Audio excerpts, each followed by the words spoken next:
Nous voici donc arrivés au terme des Aseret Yemei Teshuvah, au Yom HaKadosh, Achat Bashana, le numéro un en Kedusha de toute l'année. Comment vivre ce jour? Comment être imprégné de son enseignement et de sa avoda?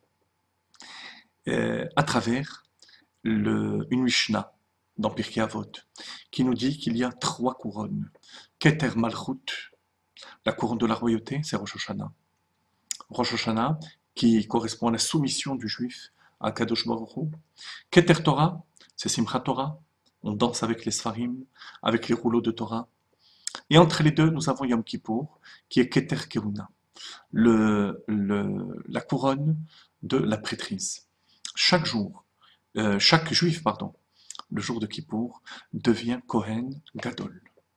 En effet, la Chassidoute explique que chez chaque juif, au niveau de sa neshama, il y a le niveau Kohen, Lévi et Israël. Au sein même du niveau Kohen, l'essence de l'âme est appelée Kohen Gadol. C'est ainsi que le pasuk dit Ve'atem tihuli mamlechet kohanim vegoy kadosh. Vous serez pour moi un royaume de prêtres. Le Baal HaTurim explique qu'il s'agit de Kohen Gadol. Chaque juif est Kohen Gadol et le grand prêtre. Parce qu'au niveau de l'aspiration, il n'y a pas de limite. Chaque juif doit prétendre à être Kohen Gadol, à être Avraham, Yitzhak et Yaakov. Au niveau de la hiérarchie, alors bien entendu, En Lano et la Kohen Gadol Echad. Nous n'avons qu'un seul Kohen Gadol, ainsi que Moshe Rabbeinu le dit à Korach. Mais au niveau spirituel, au niveau de notre aspiration, chaque juif doit arriver au niveau le plus haut. Et c'est ce qu'on atteint en particulier le jour de Kippour.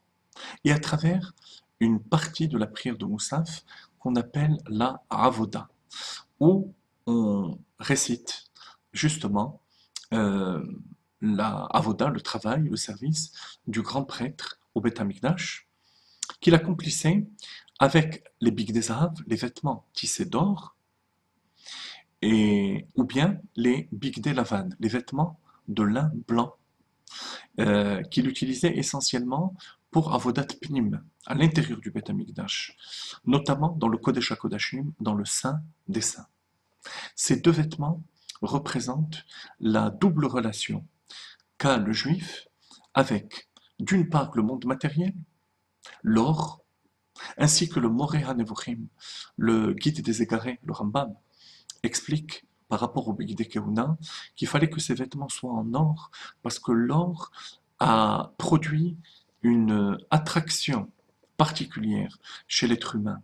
Et cette attraction matérielle, physique, devait se produire au Beth Amikdash au moment justement de la plus grande élévation. Par contre, lorsque le Kohen Gadol, ou nous-mêmes le jour de Kippour, rentrons dans le Saint des Saints, alors il n'y a plus de matière. Il n'y a plus que les vêtements blancs, la pureté de l'âme et l'élévation spirituelle. Et chaque juif a le devoir, et d'une part, de se vêtir de ces vêtements en or, d'élever et de sacraliser le monde matériel, d'en faire une demeure pour Dieu, ici-bas, et d'autre part, s'élever au plus haut niveau de la spiritualité. Comment arriver à réunir ces deux inverses, ces deux opposés, en rentrant dans le Saint des Saints, où ne se trouvait que le Aaron, l'Arche Sainte, avec les tables de la loi. Les tables de la loi, dans ces tables étaient gravés les commandements divins. C'est le niveau de la Neshama où la Torah et les mitzvot, où Dieu, la Torah, fait partie intégrante de sa personne. Il n'y a plus de coupure entre la Torah et le juif. Le juif est un avec la Torah et un avec Dieu. Lorsqu'on arrive à ce niveau-là, il n'y a plus de dichotomie entre les vêtements d'or et les vêtements blancs. On peut sortir par la suite, bien sûr, pas dans le Saint des Saints, à l'extérieur du Saint des Saints, et se vêtir de nouveau de vêtements en or, c'est-à-dire de descendre dans le monde matériel pour l'élever. Et c'est ainsi qu'on peut remarquer que dans le service du Kohen Gadol, il n'y avait pas d'une part on va dire, une partie de la journée, les vêtements en or et la deuxième partie, les vêtements blancs. C'était alternativement le Kohen Gadol qui passait des vêtements en or aux vêtements blancs, des vêtements blancs aux vêtements en or, en se trempant à chaque fois dans le mikvé et en sanctifiant ses mains et ses pieds. Kiddush Yadaim Veraglaim, du Kior, du bassin, de la fontaine qui se trouvait au Beth Amikdash. Ça veut dire qu'à Kippour, le juif prend des forces pour toute l'année, de manière à ce qu'il puisse passer de ses occupations matérielles au spirituel, du Chol au Shabbat, sans qu'il n'ait besoin de changer de personnalité. Parce que son rôle est gravé à l'intérieur de lui. C'est la raison d'ailleurs pour laquelle, à Kippour, le matériel ne pose plus de problème. Non seulement qu'il est interdit de manger ou de boire, qu'on ressemble à des anges, mais comme la Chassidoute l'explique, le corps lui-même est nourri de la Neshama. La Neshama, avec sa puissance et avec sa force spirituelle, va nourrir le corps.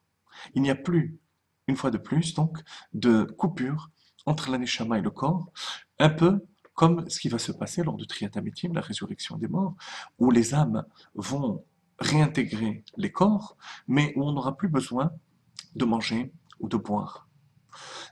Contrairement à notre vie actuelle, où le corps doit se nourrir d'éléments matériels pour retenir la neshama. Lorsque Triyat HaMetim se produira, la neshama nourrira le corps. On n'aura plus besoin de cette nourriture. Et c'est ce qui se passe à Kippour. À Kippour, on n'a même plus envie de manger ou de boire. C'est la neshama, les tfilotes de Kippour, la spiritualité qu'on atteint le jour de Kippour, notre attachement à Kadosh Baruch Hu qui nous nourrit. Et une fois qu'on a atteint ce niveau, que le Kohen Gadol atteignait ce niveau, il sortait du Saint des Saints et il faisait une tfila ktsara, une prière courte.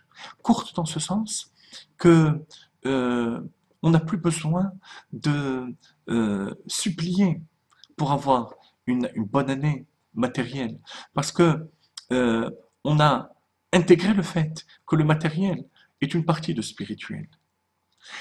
Alors de même, en ce qui nous concerne, une fois qu'on a atteint ce niveau à Kippour, du passage des vêtements en or aux vêtements blancs, on peut demander à notre Père qui est dans les cieux, comme ce qu'on a demandé le jour de Rosh Hashanah au moment de Tkiyat Shofar, une bonne et douce année pour nous, pour toutes nos familles, pour l'ensemble du peuple juif et pour le monde entier, le shalom et toutes les brachot spirituelles et matérielles.